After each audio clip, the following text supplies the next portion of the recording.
Yo people, welcome back to the YouTube channel. You already know what time it is. It's time for another video. Big up your damn selves in the building. Make sure you smash up the likes every single damn time and subscribe if you are new. Liverpool versus Chelsea preview. I'm shaky quakey. I'm a little bit nervous. I'll be honest, because this is going to be a very tough test of everybody's credentials. Yeah, where do we sit in the rankings? Where are the standards to be set for the season? I mean, for me, before and after this game, things won't really change. I know what I want from the season. I know what I expect to see from the season. But if we do certain damage, people will be asking certain questions. Now, for me, this is going to be very tough. I know people have been asking for chest press in the previews. Oh, why are you not lifting 100 kg for this game? Because I'll be real, this is really difficult. Last 9 games, I don't think we've won. We've got a really tough record to deal with, because I think there should have been more wins. There should have been some more trophy lifts. But the be all and end all is that they've had the better of us too many times recently, right? It's been cup final heartbreaks on penalties. It's been a 4-1 blamming last season at Anfield. It's been draws, a lot of draws, I think 5 in recent times. And on top of that, unfortunately, I did predict them to finish ahead of us in 3rd. So I actually do think, even without the glitz and glamour and all of the, tricky, dinky, flicky players, that's really why Liverpool maybe don't get rated or they get underestimated. They have a very good team. They got very good, solid foundations, very good spine of players that are performing. And we have played well as well. Don't get me wrong. We're going to cause problems. We've had the 3rd most open play chances created in the league.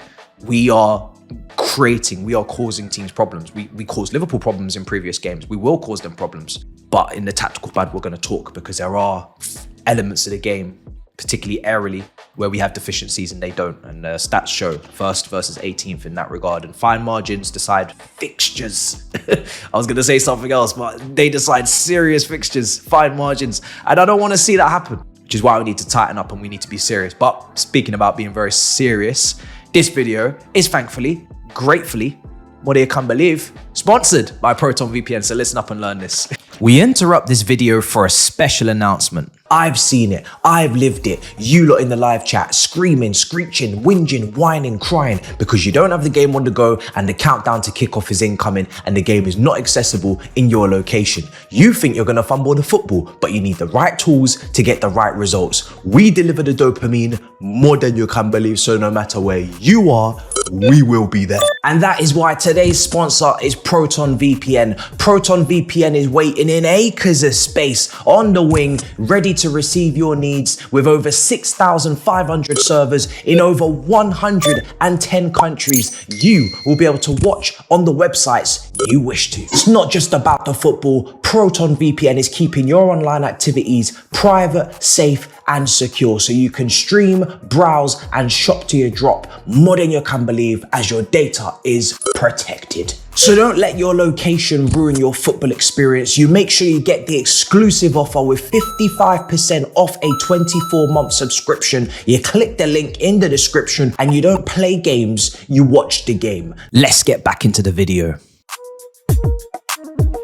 Well, there you go, guys. Make sure you click the link in the description. Once again, thanking Proton VPN for sponsoring today's video. And now, like I said, we're getting into things now. Press conference. Maresca, what did he have to say? He spoke on Reece James. He said, not really ready for 2 games a week. We're going to look after him. We're going to manage him. But it's great to have him back. We don't have any injuries, in fact, coming into this game. Everybody's fit, apart from, obviously, players missing through suspension in Cucurella and Fofana. But we're going to talk about that, because it may not be the worst thing in the world. Maybe those guys not being available forces us to do certain things that maybe will actually help us in this fixture. But yeah, Reece James being available, I don't expect to see many minutes from him in this match, because I think it just comes a bit too soon. Lavia's been available for longer.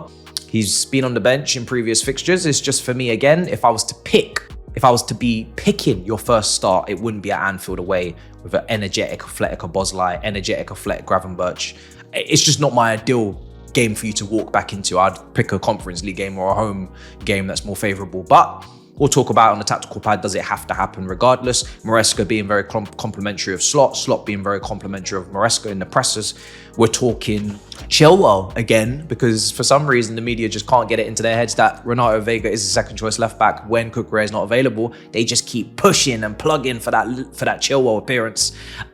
I don't know if you understand English at this point, lads. Chilwell is the 3rd choice left back. If Cucurella is not available, that does not make Chilwell the next player in. He's not the deputy. Maresca did say, we'll assess him, we'll see how it goes, and he'll be available. But again, I expect to see him on the bench at best, and Renato Vega has been performing brilliantly. Can we get some credit for him? He's just been brilliant since he's been asked and called upon to play. And also some borderline man the match performances in there too. So I don't really understand this preference for the media. I'm just looking at meritocracy, and the guy's playing well. I know Chilwell hasn't had many chances, but we all knew what it was in the summer, so I don't understand the confusion. But hey, we're here regardless. So that was spoken of as well. And the manager just kind of affirmed that this fixture is not going to define the season.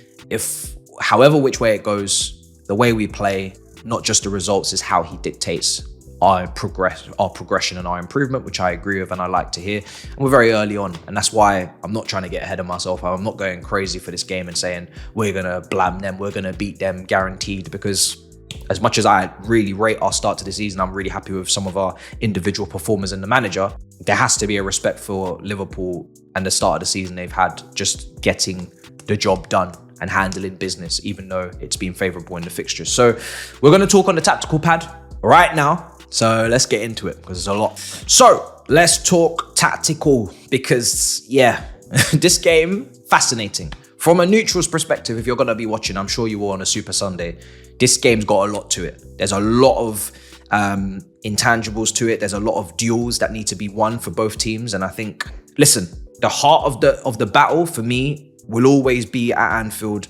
Can you, and how will you go up against their very, sometimes claustrophobic style? Now, I know they're controlling more this season. They're not as gegenpressing or as rock and roll, as back and forth. But Liverpool can still impose themselves on you very much so, right? On that right-hand side, you've got Salah's, you've got Trent's, I'm showing Konate's, Van Dijk's. Physically, this Liverpool team could be a problem. The one player that I'm looking at physically and thinking we may have the better of is obviously maybe Madueke on the break against, if it's Robertson. And potentially, if Sancho goes up against Trent and really twists him inside and out, we could have a lot of joy there.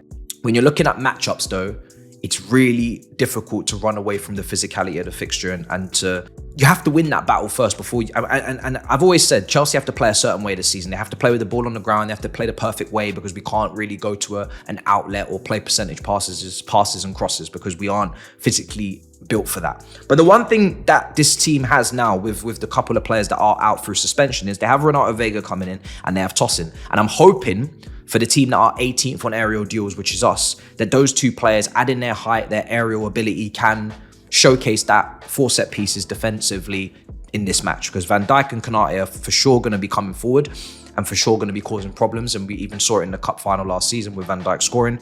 We need to tighten up on set pieces in general. We saw it Nottingham Forest before the international break. That is a massive part of this game that cannot be underspoken about and cannot be underestimated. It's fine margins. It may only be 3-4 instances that we come up against it, but that could define and decide the fixture. And I'd hope that it wouldn't be, but it very much could be. And if we're talking about who is the favourite to win those battles, it's still them.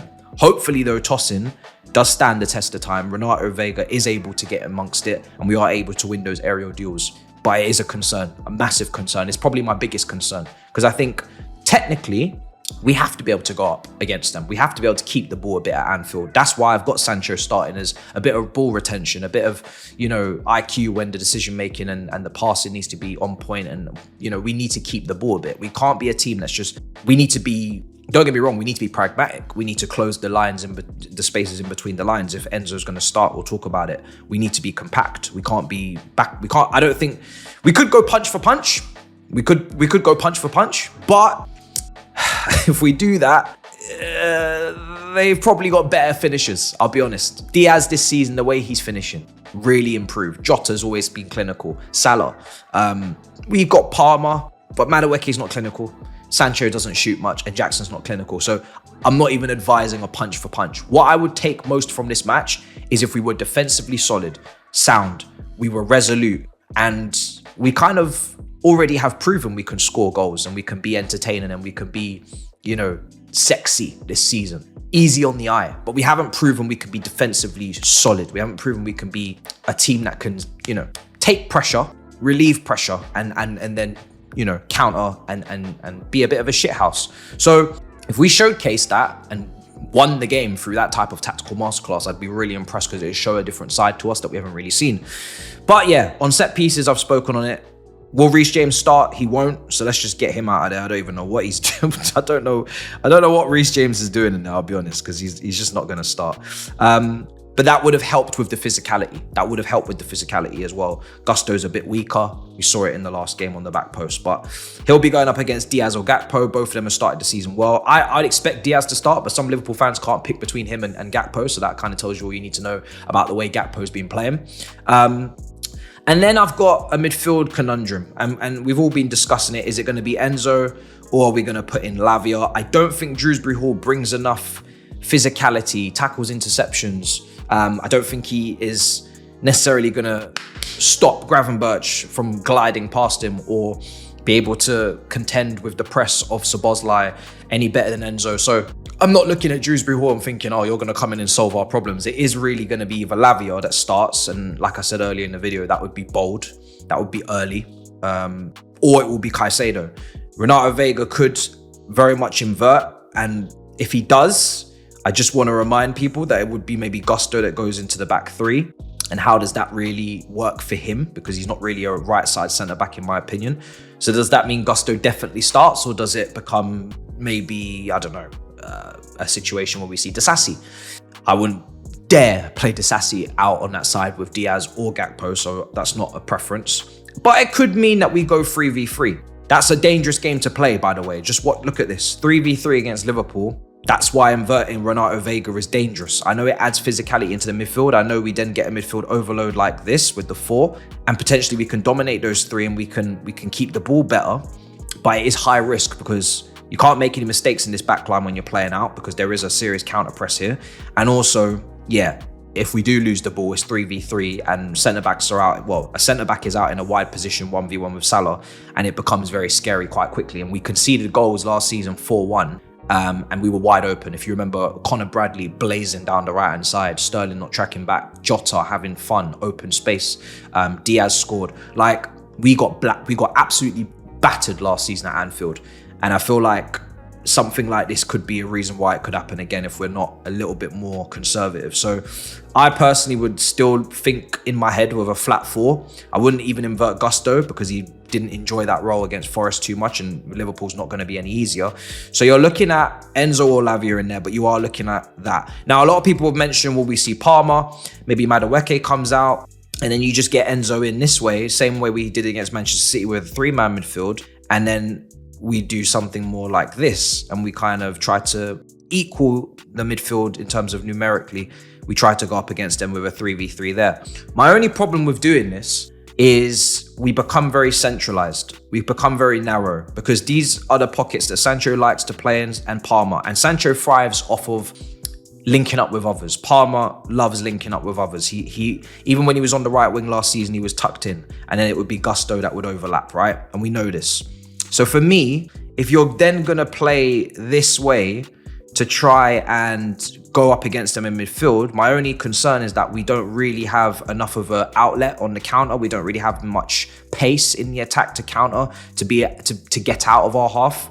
And we're becoming even more reliant on keeping the ball when you play like this because, yeah, you just don't have much. You don't have much pace. They could really play that high line and know that Konate, Van Dijk physically should be able to deal with Palmer, Sancho and Jackson on the break. Madueke adds that outlet, gives you that option. So that concerns me as it's been discussed. So I bring it up for that reason. But that idea, I don't like. I'll be honest, I don't like this idea of playing very narrow team. I think we need width, we need outlets, we need to go 1v1 against Trent. We need to go 1v1 against Robertson. We need to give them those issues and those problems and make them respect us with what we can offer in the counter. So I wouldn't do that personally, even though it's been mentioned and some people maybe would. I am not in favor. So yeah, it means that potentially you do still have to keep Palmer in that 10, which I think is his best position this season and it's given him the most threat. It helps Sancho because he's loving playing with Palmer, and it means that we do offer something, but it just means that that midfield and how they decide to mark Palmer, some people feel like it will be Gravenberch. Some people feel like it will be McAllister that tracks Palmer and is more touch tight. And Gravenberch is more the player that is intercepting these positions, these passes that come into Palmer, and more roaming. And that means maybe you get a midfield from Liverpool, which is more Szoboszlai and Gravenberch as 8s, McAllister as the 6, and they're carrying the ball past Lavia or Enzo. They're making runs in behind Caicedo, Lavia, trying to get around the back of them, trying to get them booked on yellow cards, trying to exert their physicality on these midfielders that are not as physical and can potentially be a bit frail. That's a concern. That's a concern because Liverpool can switch it up in that way. But for us, our main threat for me, and it could be Neto or it could be Madueke, but I think our main threat has got to be going down Robertson's side and trying to attack him, going down Trent's side and trying to attack him and isolate him. I know Konate is going to come across and double up, but it's something that I want to see. And Jackson does cause Konate, like he plays well against Liverpool centre-backs because he does drop in deep and he does make runs to the wide positions. I think Jackson will cause Liverpool centre-backs problems in a different way. He's not so touch tight. He won't be physically imposing in that way. He will, even when we've seen Jesus or false nines, that's what Liverpool centre-backs don't prefer. They prefer someone who's a bit more physical, a little bit more in their face. Hairline, they've defended against loads of times really well because he's just right there in front of them. They can see him. He doesn't play in blind spots and drift into wide areas and stand them up and dribble. So I think Jackson can do really well. Obviously, we're relying on Palmer to do his very best and be the guy for us, and usually he is, so there's no point even doing quotation. But yeah, this is how I'm feeling, and this is what I'm thinking. And this is what I think the team will be, guys. But you let me know in the comments down below. Is that the starting 11 we're going to see? I do think it will be Enzo instead of Lavia because he is captain, and I just think Lavia will probably be better coming off the bench in terms of his fitness. But I don't know. If Lavia is fit, I would start him. I just want to make that clear. I would prefer Lavia to start this game. That would be my big change, my one change. I would get Lavia in there over Enzo for this game, if he's fit. If he's not fully fit, I wouldn't risk him because there's other games to come. But you let me know in the comments down below and let's see what we're cooking with. So there we go, guys. That was the tactical pad part of the preview. My score prediction for this game is 2-2. I do think we've got to get ourselves a couple of goals because I can see us conceding, unfortunately, at Anfield. And we know set pieces really is a problem. That could be one of the ways they score. But like I said, we create chances, we do cause problems, and that is a good result for us, I think, a 2-2. So I'm going to take it. But you guys let me know in the comments down below what you're thinking and feeling in terms of selection and in terms of results. Big up your damn selves and a bit, people. Peace.